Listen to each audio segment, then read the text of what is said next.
तो आज हम लोग यहाँ पर देखेंगे आवर्धन के बारे में।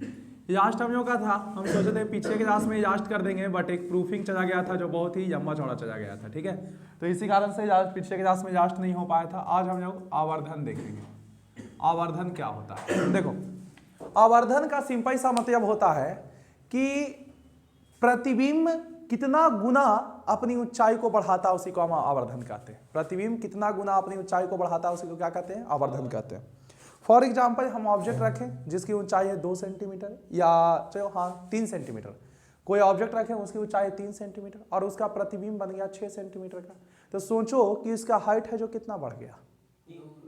दुगुना बढ़ गया। के गुना बढ़ गया, इसको मेंशन कर, 2 गुना बढ़ गया, यानी कि आवर्धन इसका 2 हो गया। आवर्धन क्या हो गया? 2 हो गया। तो ये कितना गुना प्रतिबिंब की ऊंचाई बढ़ता है, ये जानने के लिए जरूरी है कि प्रतिबिंब की ऊंचाई बटा वस्तु की ऊंचाई, प्रतिबिंब की ऊंचाई बटा वस्तु की ऊंचाई, ठीक है। यानी आवर्धन हम लोग किसको कहते हैं सर? आवर्धन का सिंपल सा मतलब है प्रतिबिंब की ऊंचाई, प्रतिबिंब की ऊंचाई तथा प्रतिबिंब की ऊंचाई तथा वस्तु की ऊंचाई के अनुपात को, ऊंचाई के अनुपात को, प्रतिबिंब की ऊंचाई तथा वस्तु के ऊंचाई के अनुपात को हो गया, अनुपात को आवर्धन कहते हैं। क्या कहते हैं? आवर्धन कहते हैं, ठीक है। आवर्धन कहते हैं, वही ना हुआ, दोनों के हाइट के ऊंचाई को निकालेंगे तब ना। इसे एम द्वारा सूचित किया जाता है। हाँ हाँ, इसे एम द्वारा सूचित किया जाता है। एक सेकंड रुक जाओ, सूचित किया जाता है एम द्वारा। इंग्लिश में इसको मैग्निफिकेशन बोला जाता है। हाँ देखो, यानी हम लोग का आवर्धन बराबर सिंपल सा फॉर्मूला होता है आवर्धन। आवर्धन बराबर सिंपल सा फॉर्मूला होता है प्रतिबिंब की ऊंचाई,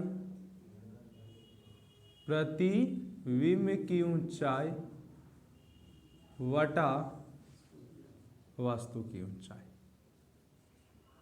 वस्तु की ऊंचाई, जिसको हम लोग शॉर्ट में बोलते हैं, शॉर्ट में बोलते हैं एम बराबर एच डैश। हम बताए थे आप लोगों को कि प्रतिबिंब की ऊंचाई को एच डैश और वस्तु की ऊंचाई को एच द्वारा डिनोट करते हैं, ठीक है। तो यहाँ पर ही देखिएगा इस चीज को कि सर प्रतिबिंब की ऊंचाई बटा वस्तु की ऊंचाई, इसको हम लोग क्या कहते हैं? आवर्धन कहते हैं। मान लो कि यहाँ पर ये क्वेश्चन है जिसमें है यदि 2 सेंटीमीटर की एक वस्तु को रखने पर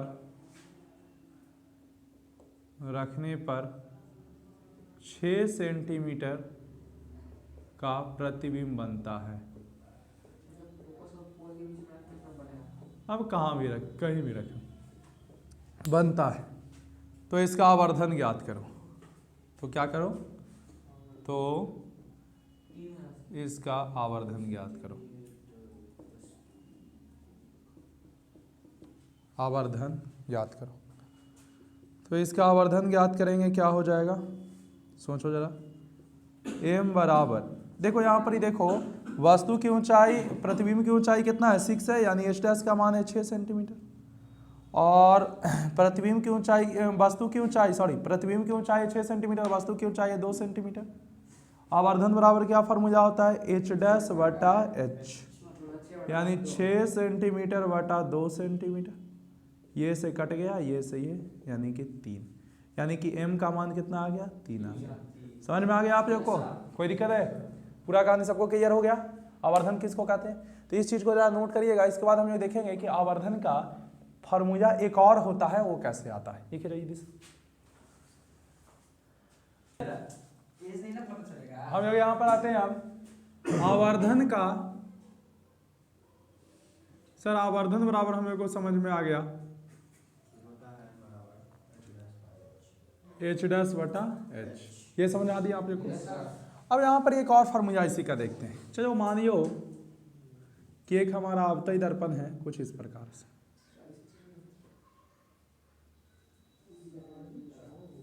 बोर्ड पर देखिए, P है, F है, C। यहाँ पर एक ऑब्जेक्ट रखा हुआ है, यहाँ से रे ऑफ लाइट गया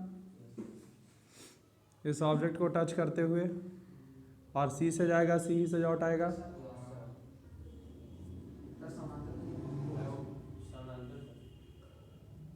इसको थोड़ा सा और बड़ा कर देते हैं। फिर एक हो जाएगा समानांतर और कहाँ से होकर लौटेगा, F से होकर लौटेगा। ठीक है, ऐसे लौट जाएगा। यहाँ पर एक बन गया कि नहीं। इसका नाम हम लोग रखते हैं क्या, A B। इसका नाम रखते हैं A डैश B डैश। मुझे कोई दिक्कत है इसमें? बहुत बढ़िया। अब इसको यहाँ पर ही समझते हैं, इसको यहाँ पर हम थोड़ा सा समझते हैं करके कि सर कैसे इसको बनाएं। तो एक बात बताओ बाबू, हम इसमें आप लोग को एक चीज़ बताए थे, शायद आप लोग को याद होगा कि आते हैं इन ट्रायंगल, यानी ऐसे हिंदी में लिखेंगे क्या, त्रिभुज। त्रिभुज, हाँ, कौन से त्रिभुज में आए थे,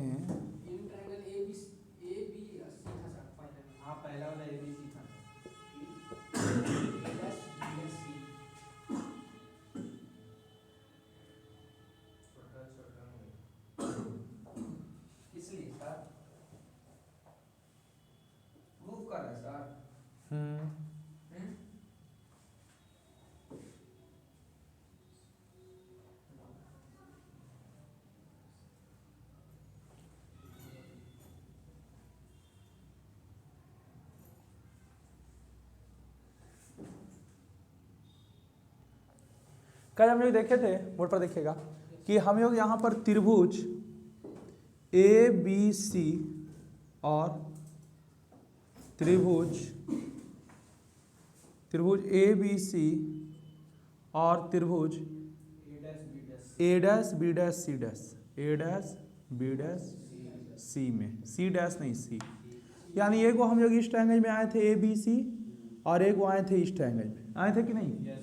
यहाँ पर देखोगे तो हम लोग को पता चला था कि सर ये 90 है और ये 90 है, यानी angle CV dash A dash बराबर एंगल ABC बराबर 90 डिग्री है।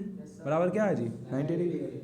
फिर यहाँ पर देखोगे तो ये वाला एंगल और ये वाला एंगल बराबर होगा, क्या है, समूह कौन से, पता है ना, आमने सामने का बराबर, यानी एंगल V डैश CA बराबर एंगल BCA, है ना। क्यों से भाई, समूह कौन से, समूह कौन से।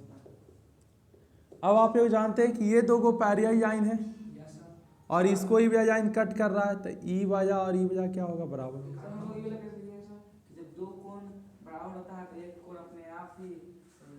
हाँ तो सिंपल स्टेटमेंट लिख देंगे, ये दोनों लिख के लास्ट में लिख देंगे हेंस, यानी अतः ये भी बराबर होगा।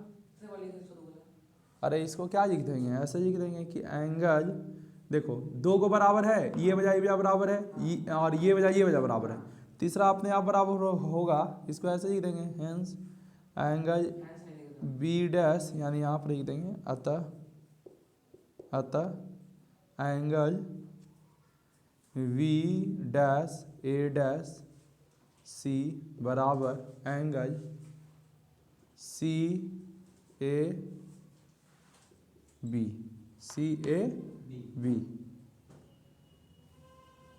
सभी कोणों का योग, सभी कोणों का योग 180 होता है ना। त्रिभुज के सभी कोणों का योग कितना होता है, 180। तो यदि दो को बराबर हो गया तो तीसरा का अपने आप बराबर हो जाएगा। समझ में आ गया कि नहीं आ गया, चलो ठीक। अब यानी हम लोग बोल सकते हैं यानी हम लोग बोल सकते हैं कि त्रिभुज ABC कॉन्ग्रेंट हो गया, सॉरी सिमिलर हो गया, क्या हो गया, सिमिलर, यानी समरूप हो गया किसके, त्रिभुज A dash B dash C dash. C के। हम बताए थे कि जब किसी भी दो त्रिभुज का तीनों एंगल समान हो तो त्रिभुज क्या हो जाता है, समरूप हो जाता है। क्या हो जाता है, समरूप। अब इसका क्रॉसपॉन्डिंग साइड का रेशियो क्या होता है, बराबर होता है। क्रॉसपॉन्डिंग साइड का रेशियो यानी देखो ए बी बटा A dash B dash, A B बटा ए डैश बी डैश बराबर होगा बी सी बटा सी बी डैश, वी सी बटा सी बी डैश। यदि पिछले का एक चर आप देखे होंगे तो समझे होंगे सर, इसमें साइड है एगो ए बी तो इसमें साइड है ए डैश बी डैश, तो ए बी बटा ए डैश बी डैश। इसमें साइड है एगो बी सी तो इसमें साइड है एगो सी बी डैश, तो बी सी बटा सी बी डैश। बोलो कोई दिक्कत है इसमें? यहाँ पर हम लोग देखें तो ए बी को क्या लिख सकते हैं भाई, ए बी बटा बी ए डैश लिख दो, ए डैश बी डैश लिख दो, ठीक है।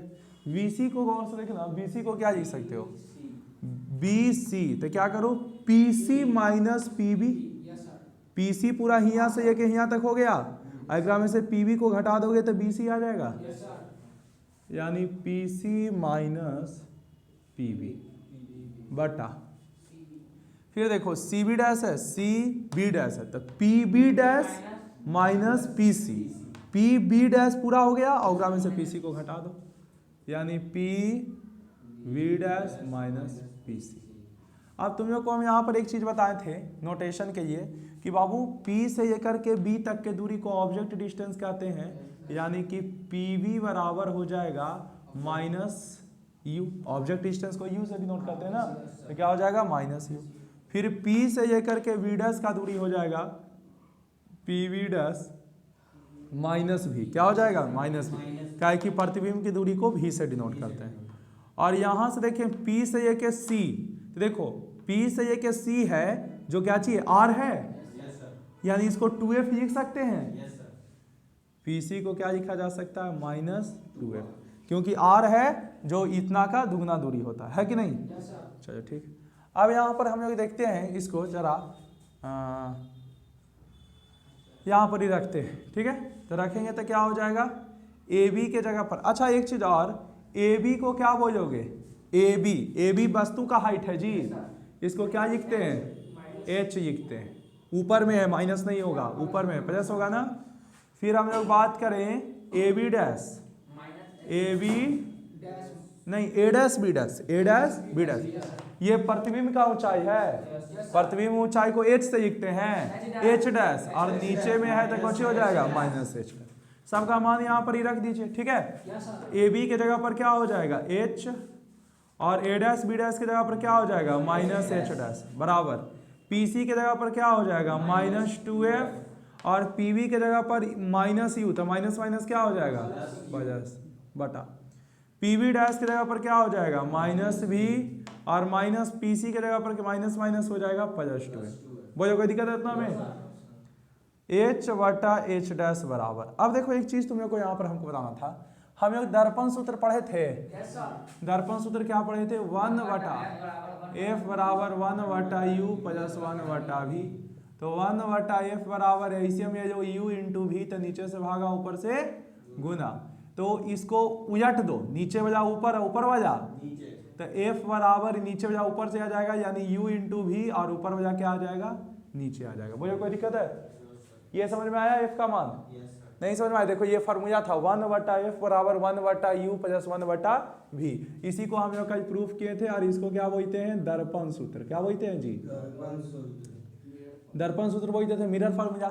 इसमें क्या किए u इंटू वी ऐसे हम ले लिए, तो नीचे से भागा, u को u से भागा करेंगे तो v बचेगा, और v को ऊपर से गुना v, फिर v को e से भागा तो v खत्म हो गया, फिर u बचा, फिर उलट दिए। देखो ये 1 बटा एफ बराबर v प्लस यू बटा यू इंटू वी था, इसको उल्टा कर दिए, तो ये हो गया f बराबर नीचे बजा ऊपर u इंटू वी बटा यू प्लस वी। समझ में आ गया? तो यहाँ पर ही जहाँ जहाँ f है वहाँ पर यही रख दीजिए, ठीक है।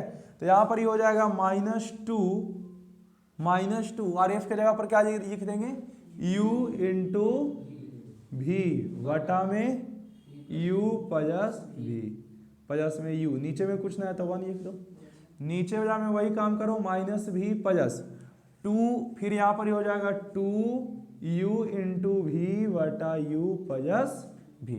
कोई दिक्कत है? ठीक है ना, h बटा एच डैश बराबर, नहीं समझ में आया? आ रहा है ना? दिक्कत तो कोई नहीं। चल अब इसके नीचे कुछ है तो एलसीएम ले लो u प्लस भी। देखो नीचे से भागा करेंगे एक बार में और ऊपर से गुना करेंगे तो -2u भी हो जाएगा। अरे भाई वाह, ये दोनों का एलसीएम ये u प्लस भी है।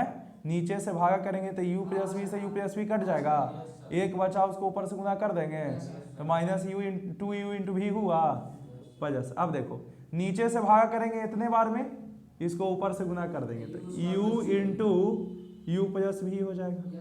बोलो कोई दिक्कत है? हाँ क्या है, नहीं समझ में आया? हमें कोई दिक्कत है तो हाँ सर। अब देखो इसका एलसीएम जो नीचे हो जाएगा तो क्या हो जाएगा u प्लस भी। क्या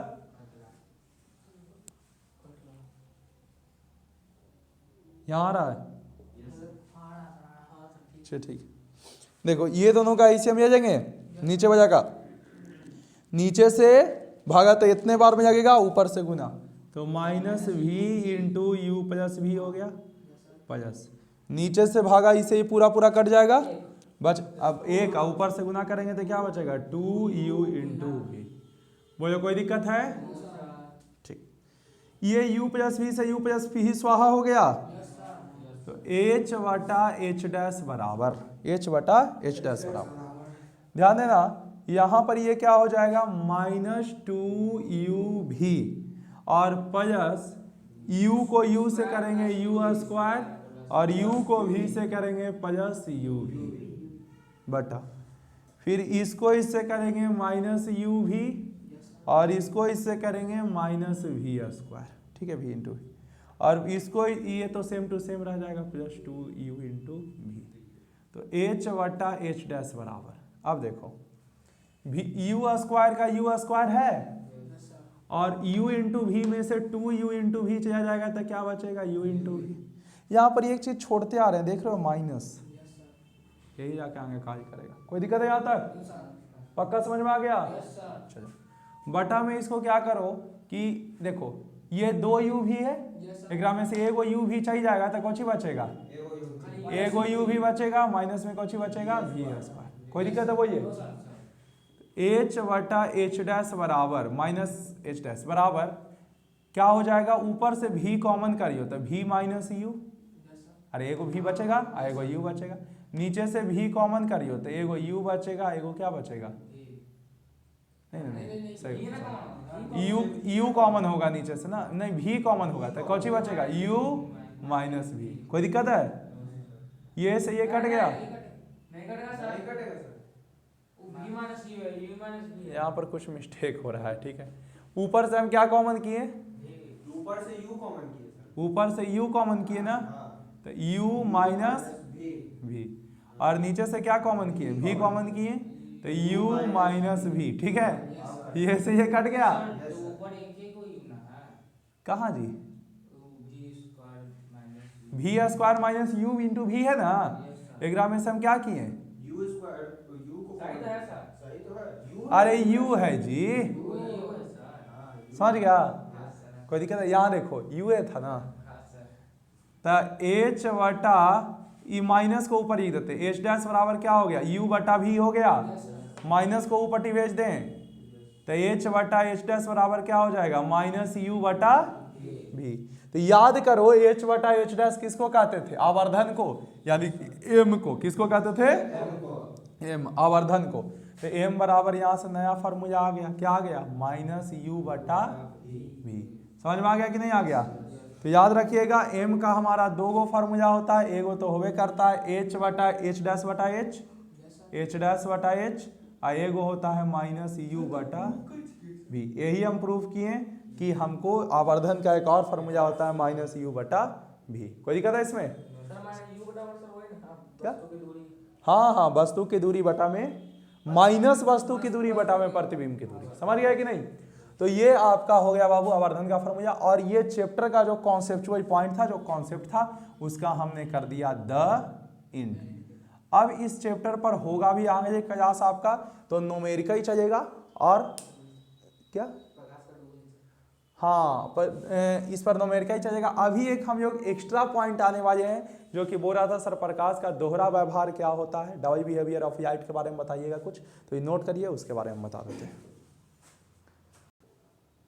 चलिए अब यहाँ पर समझिएगा कि प्रकाश है जो दोहरा व्यवहार को शो करता है। इस चीज को हम लोग को समझना है कि सर प्रकाश है जो किस तरह से दोहरा व्यवहार शो करता है, यानी डबल नेचर शो करता है। कहने का मतलब कि प्रकाश एक तरंग है, प्रकाश एक तरंग है कि प्रकाश एक कण है, यानी कि ये वेव नेचर को शो करता है। वेव जैसे, हाँ तो वही हुआ, वेव साउंड वही ना हुआ कि पार्टिकल नेचर को शो करता है। वेव नेचर को शो करता है कि पार्टिकल नेचर को शो करता है। देखो वेव नेचर ये जो है, हम लोग को सबसे पहले देखते हैं कि तरंग किसके पक्ष में कितनी राय है। ठीक है, राय है मतलब कि कितने ऐसे लाइट के गुण हैं जो यह दर्शाते हैं कि प्रकाश है जो तरंग नेचर को शो करता है, और कितने ऐसे प्रकाश के गुण हैं जो कि दर्शाते हैं कि ये वेव नेचर को। देखो हम बता रहे हैं, जैसे कि साउंड एक प्रकार का क्या है, तरंग है ना। साउंड एक प्रकार का तरंग है जो एक जगह से दूसरा जगह जाता है, कहीं से टकरा कर लौट जाता है, कहीं पर जाता है, इस तरह से।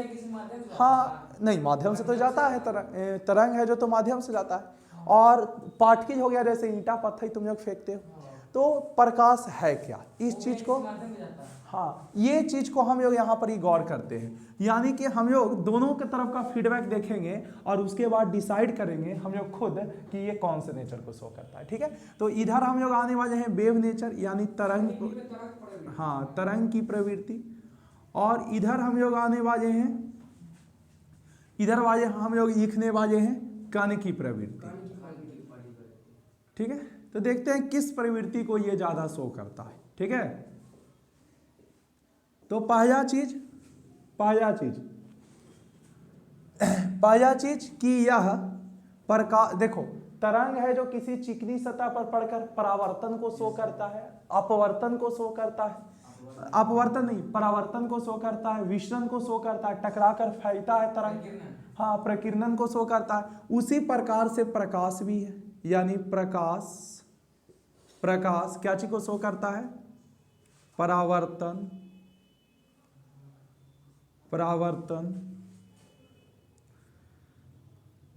विचलन, पढ़ के फायदा, प्रकीर्णन किस कण पर पाई के फायदा हुआ है, धीरे धीरे एक्सपेंड होना। डायरेक्ट फैल जाता है धीरे धीरे। हाँ अरे जैसे किसी कण पर पढ़ के फैला तो प्रकीर्णन हो गया ना, और विचलन वाले धीरे धीरे फैलना अपने आप। ठीक है, प्रकीर्णन, विचलन या डिफ्यूजन जिसको हम हाँ विचलन करते हैं, इन सभी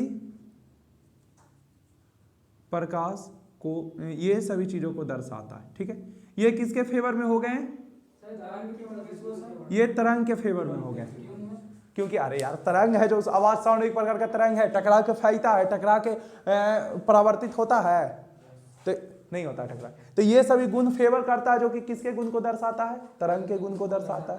किसके गुण को दर्शाता है, तरंग के गुण को दर्शाता है। क्या वो हम चर्चा करेंगे, रुको एक मिनट। हाँ दूसरा चीज, तरंग के ये माध्यम की आवश्यकता होती है, लेकिन प्रकाश बिना किसी माध्यम के गति करता है। देखो तरंग को गति करने के लिए किसकी आवश्यकता होती है, माध्यम की, बिना माध्यम के तरंग गति करता है। अरे साउंड एक प्रकार का तरंग है, तो ये बिना माध्यम, यानी कि आवाज एक प्रकार का तरंग बिना माध्यम के गति करता है कि माध्यम में गति करता है। अरे हवा में ही ना गति करता है जी, हवा माध्यम है। देखो कोई भी तरंग बिना किसी माध्यम के गति नहीं करता है। माध्यम मतलब बीच में कुछ होना चाहिए, हवा, साउंड, ये सब होना चाहिए, हवा या लोहा, कोई भी मेटल वगैरह, पानी वगैरह, कुछ भी होना चाहिए। देखो हाँ कुछ भी होना चाहिए। जैसे देखो तुम लोग यदि गाड़ी के अंदर पैक हो जाओ, शीशा उसा बैग बंद करियो, 4 वगैरह के अंदर, तुम लोग बाहर बोलेगा जो आवाज़ अंदर नहीं जाता है, या किसी रूम के अंदर पैक हो जाओ, बाहर का आवाज़ नहीं आता। क्या है कि बीच का हवा है जो रुक जाता है, यानी माध्यम है जो ट्रांसफर होना बंद हो जाता है, तो इसीलिए ऐसा होता है। समझ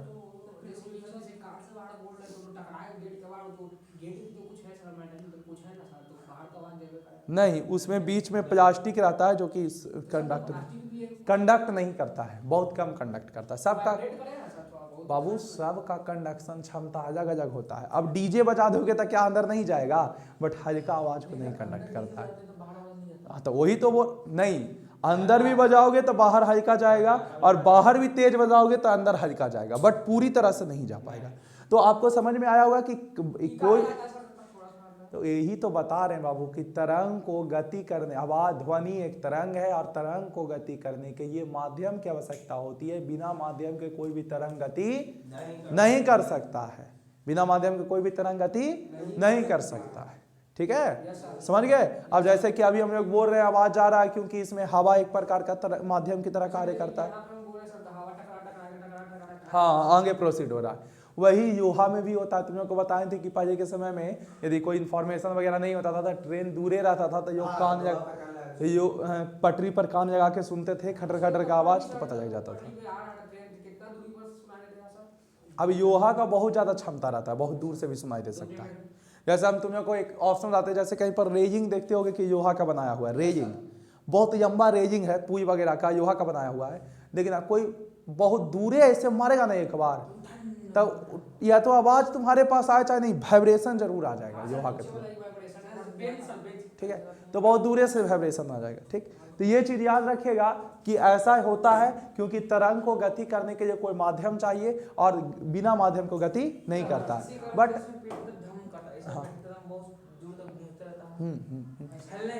हाँ, अब सुनो यहाँ पर, ये तो ठीक है सर, लेकिन क्या प्रकाश एक तरंग है? देखो सुनो, प्रकाश एक तरंग, यदि प्रकाश तरंग है तो बताओ हमको कि जब वो अंतरिक्ष से आता है तो अंतरिक्ष से आने में तो बीच में कोई माध्यम नहीं रहता, हवा हुआ नहीं रहता, निर्वात रहता है, तो वहां पर ही प्रकाश क्यों चाहिए है? तो क्या ऊपर ईंटा पत्थर ही तो उससे संचालित होगा यार, बीच में निर्वात ना रहता है, वैक्यूम ना रहता है जी। तो ठीक है, तो ये है जो किसके खिलाफ, किस गुण को दर्शाने का कोशिश करता है, कण के प्रवृत्ति को, है ना, कि कण, अब जैसे ईंटा उसको फेंकने के लिए तुमको कोई माध्यम की आवश्यकता होगा, नहीं होगा यार, वही ना। तो यह किस गुण को दर्शाता है सर? प्रकाश, प्रकाश बिना किसी माध्यम के गति करता है, बिना किसी माध्यम के गति करता है। सोचो, एक इसका नेचर आ रहा है कि प्रकाश है जो क्या है, तरंग है, और एक इसका नेचर आ रहा है कि प्रकाश है जो क्या है, कण है। तो बताओ कि कौन सही होगा? क्या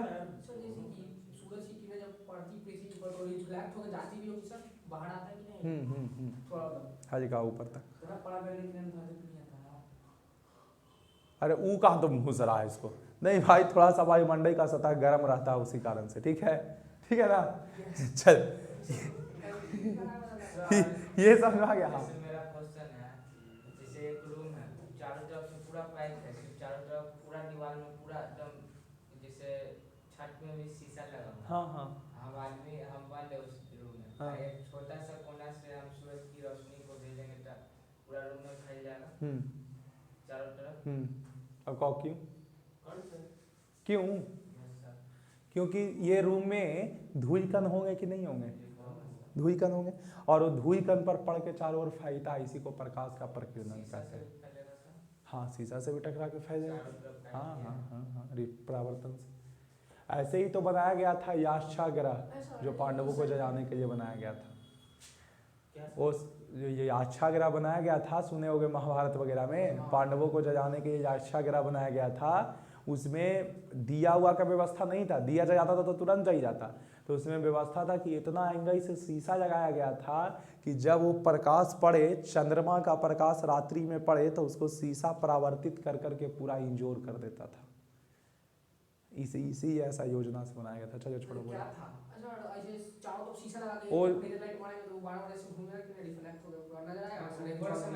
चारों तरफ तुम शीशा लगा दिया, ऐसे मार रहा है, चारों तरफ फैलेगा नहीं सर? लेकिन नजर नहीं आता उसका रे। किसका रे? जैसे लेजर लाइट अगर मारता है तो ऐसे मारा सर, तो यहाँ से शीशा लगा दिए, यहाँ शीशा लगा दिए, यहाँ शीशा लगा दिए, इस पर रिफ्लेक्ट होकर इधर आया, इस पर रिफ्लेक्ट होकर उधर गया। सर ये रे नहीं दिखता है हम लोग को, बीच का रे बहुत कम दिखता है, हल्का दिख सकता है, बहुत कम दिखता है। क्या? हाँ, अंधेरा रूम में, हल्का दिखता है, अंधेरा में आपको हल्का दिखेगा, लाइट में आपको नहीं दिखेगा। लाइट बहुत दूर तक भी गमन करता है। चलो ठीक है, तो ठीक ठीक ये सब समझ गए ना। तो प्रकाश से जुड़ा हुआ। अब बताओ प्रकाश किसके जैसा होगा? दोनों के जैसा, दोनों के जैसा होगा, है ना। यहां पर इसे कॉन्सेप्ट जगाया गया, इसमें कितना थे जो तरंग के प्रवृत्ति को भी बताएं और कितना थे जो ये। तो यहां पर एक सिंपल सा लॉजिक बताया गया कि प्रकाश जब गमन करता है, गमन यानी एक जगह से दूसरा जगह जाता है, गमन करता है, तो प्रकाश जब गमन करता है तो कण की प्रवृत्ति का होता है। किसके प्रवृत्ति का होता है? प्रवृत्ति का होता है। हाँ, कहीं भी गमन करता है तो कण की प्रवृत्ति का होता है। परंतु जब किसी वस्तु पर पड़ता है, जब किसी वस्तु पर पड़ता है, जब किसी वस्तु पर पड़ता है तो क्या चीज हो जाता है? तो तरंग की प्रवृत्ति को दर्शाता है, तरंग की प्रवृत्ति को दर्शाता है, तरंग की प्रवृत्ति को दर्शाता है। ठीक है, ये कहानी बोला गया, तरंग की प्रवृत्ति को दर्शाता है। अब यहां से एक खोज हुआ जिसको कहा गया फोटो इलेक्ट्रिक इफेक्ट, यानी एक चीज खोज हुआ विद्युत रासायनिक इलेक्ट्रिक, नहीं फोटो इलेक्ट्रिक, हाँ इसका हम बोलते हैं फोटो विद्युतीय प्रभाव, फोटो विद्युतीय प्रभाव, न प्रकाशीय विद्युतीय प्रभाव, प्रकाशीय विद्युतीय प्रभाव, विद्युतीय प्रभाव। एक एक्सपेरिमेंट हुआ, इस एक्सपेरिमेंट में क्या हुआ कि देखा गया कि जब लाइट में यानी कि सनलाइट वगैरह में जब हम लोग सिलिकॉन या जर्मेनियम को रखते हैं तो उससे इलेक्ट्रॉन निकलना शुरू हो जाता है। तो यहाँ से इलेक्ट्रॉन निकलना जो सोलर पैनल में होता है वो ये थे कि इलेक्ट्रॉन निकलने लगता है, सोलर पैनल उससे इलेक्ट्रॉन निकलता है। क्यों? जब लाइट उस पर पड़ता है तो उसको एनर्जी मिलता है। अब यहाँ पर ही एनर्जी क्यों मिलता है? तो यहाँ पर ही प्लांक क्वांटम, प्लांक्स के द्वारा बताया गया। किसके द्वारा? प्लांक साइंटिस्ट का नाम है। तो प्लांक के द्वारा बताया गया कि लाइट है यानी प्रकाश है जो छोटे छोटे कणों से बने होते हैं। प्रकाश छोटे छोटे कणों से बने, यानी ऊर्जा, प्रकाश छोटे छोटे ऊर्जा थैली से बनी होती है, ऊर्जा थैली से बनी होती है। किससे बनी होती है? ऊर्जा थैली से बनी होती है। इसे ऊर्जा का एनर्जी पैकेट, इसको हम लोग इसे फोटोन कहा गया। इसे क्या कहा गया? नहीं, इसे फोटोन कहा गया। इसे क्या कहा गया? फोटोन कहा गया। ठीक है, ये प्रकाश विद्युत प्रभाव में प्लांक द्वारा बताया गया। और दूसरा चीज यहाँ पर प्रकाशीय विद्युत प्रभाव में और एक चीज और यहाँ पर डिस्कस किया गया कि सर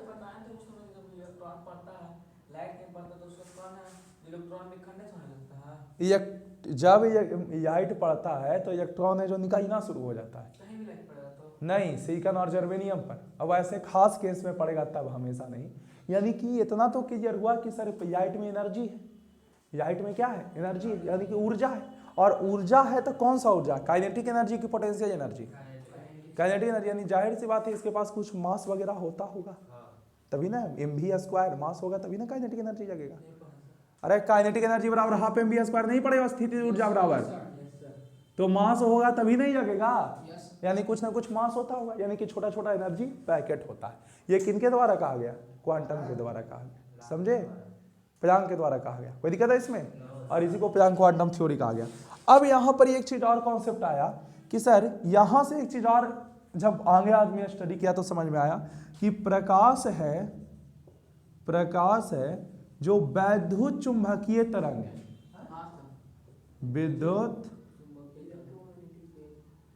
विद्युत चुंबकीय तरंग है। इसके बारे में आप लोगों को पढ़ा चुके हैं। चुंबकीय, बहुत अच्छे से, है ना, विद्युत चुंबकीय क्या है, तरंग है। इसके बारे में पूरा लंबा चौड़ा पढ़ा है ना कि ये क्या है सर, प्रकाश है जो विद्युत चुंबकीय तरंग है। यानी पूरा, हाँ, यानी कि पूरा समरी सुनो, प्रकाश एक विद्युत चुंबकीय तरंग है। ये तरंग को गति करने के लिए किसी माध्यम की आवश्यकता नहीं होती है। ये तरंग को गति करने के लिए किसी माध्यम की आवश्यकता नहीं होती है। तो प्रकाश एक विद्युत चुंबकीय तरंग है जो कि छोटे छोटे ऊर्जा थैली से बना हुआ रहता है।